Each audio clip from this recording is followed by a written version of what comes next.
Algebraic simplification with quadratic factorisation. Simplify the following algebraic expression.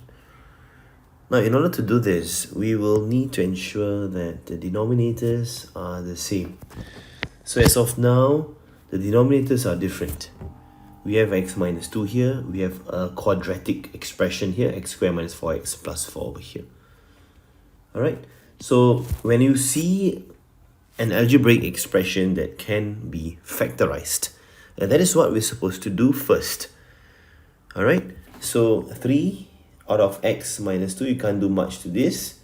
Minus 1 out of, now this guy right here is something that we can work on.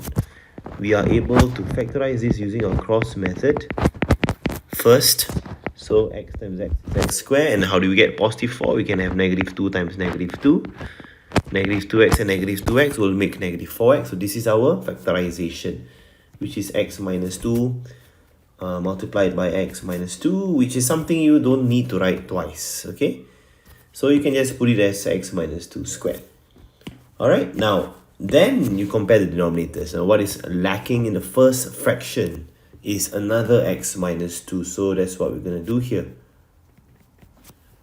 Right, we times by x minus 2, so that the first guy right here, the first denominator becomes x minus 2 squared. The second one is also having denominator x minus 2 squared. Exactly the same denominator.